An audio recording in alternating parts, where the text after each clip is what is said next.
Caden Cox isn't your typical college athlete, and this isn't your typical extra point. Caden got the opportunity to go in the game and kick, and it was what he does every day in practice. He comes out every day, works hard, makes his kicks. And that's exactly what Caden did. The extra point is not only adding to Hocking College's score, it also marked Caden becoming the first player born with Down syndrome to score in an NCAA or NJCAA game. Coach Egger runs a tight group at Hocking College with the Hawks like a family, and the tie between family and a team is something that Caden is very familiar with. My father was played at Tennessee, so we have a lot of the family was in a team. Caden's brother played at Hocking as well, and his father even a part of the staff. But Caden scored in more than one way this season. He's capitalized on the latest NIL bill and teamed up with Rocky Brands. Just being stationed here in Nelsonville, and then for them to be able to come over to Hocking College and break Caden aboard is a very big thing. As exciting as that moment was for Caden, he remains a team-first player.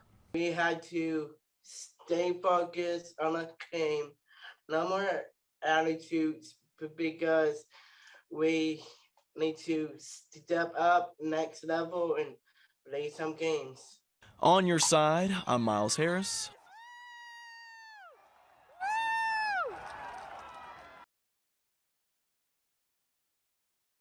Well, one football league is making an impact beyond the playing field. It's called the Legacy Youth Football League, and it's happening today. Miles Harris joins us with more on how the league is impacting families throughout Central Ohio. Yeah, good morning, Jackie and Maria. So today is Championship Saturday for the league, but the real W is how this league is creating change. So you see, the city has pledged millions of dollars into programs, including Legacy, that focus on things like safety, education, and even life skills for kids across the city. Now, last year, the program was given a $200,000 grant from City Council, which goes a long way considering more than 3,400 kids citywide, they're impacted by this league.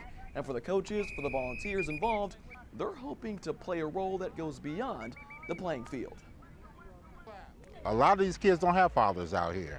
And so we have to play that part. I play that part. So we talk about truly expanding the minds of our youth here, what's out there in the world, things that they've seen on TV. Now they actually get a chance to go see it.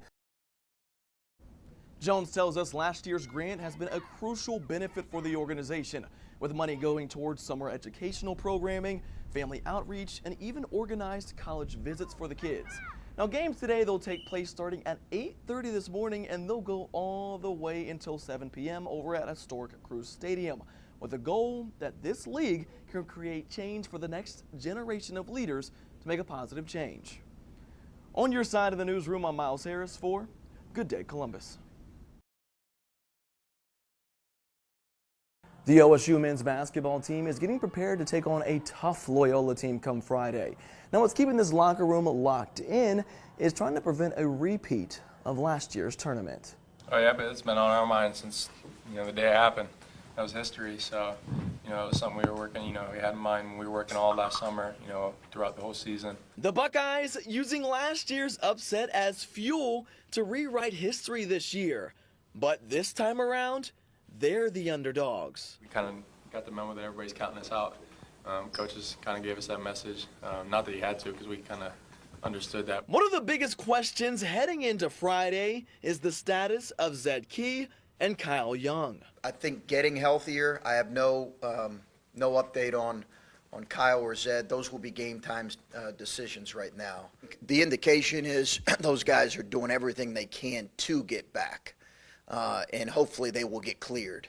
Big Ten Freshman of the Year, Malachi Branham, is excited for his March Madness debut. I'm very excited. He comes from a tradition of winning and doesn't plan on that stopping this tournament. I came from St. Vincent St. Mary. It's winning is kind of all we've been known. So I'm just excited to help this team out, and hopefully we can put some games together. While Branham continues to climb mock draft boards, he says he's just focused on winning right now and hasn't put any thought into the NBA. On your side, I'm Miles Harris, ABC 6 News.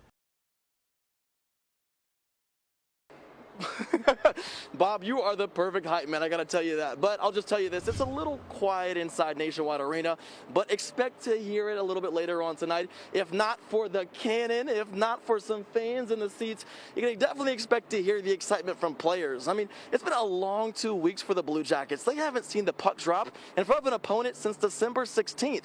And like you said, all that will change tonight. Now, I got a chance to check out this team's morning skate, and I can just tell you this, if you can see it on the players' faces, you can even hear it from them slapping the puck around. They cannot wait to take the ice tonight.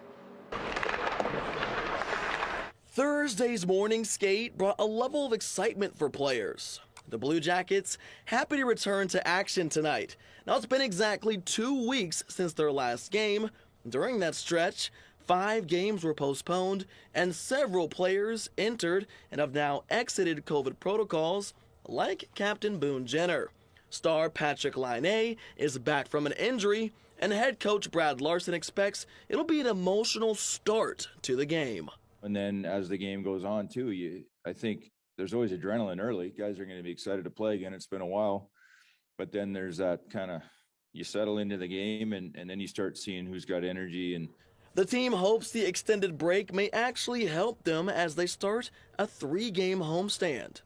I think maybe this is a good reset for us to kind of forget about where we were trending a little bit with how we were playing and losing some games, and just forget about all that and get back to playing our game and getting back in the win column. Larson's kept an eye on other teams and their return from the extended break. He's noticed mistakes and even admits those are expected tonight. However, the closer the game, the better for the Blue Jackets. my biggest thing is if we can manage the big mistakes early, the closer the game for the longer, the better for us as far as getting our legs under us, getting our pace back. Now, Coach Larson was also asked how he'll manage the team tonight after that 2-week break, and he admitted it's just got to go with the gut feeling. Now, it's also a good feeling to have a handful of these players return, and also, like you said earlier, Bob, having a couple of youngsters keep those legs fresh as this team gets set to take the ice tonight. Again, that puck will drop at 7 o'clock against the Nashville Predators. But for now, live inside Nationwide Arena, I'm Miles Harris for ABC 6 News.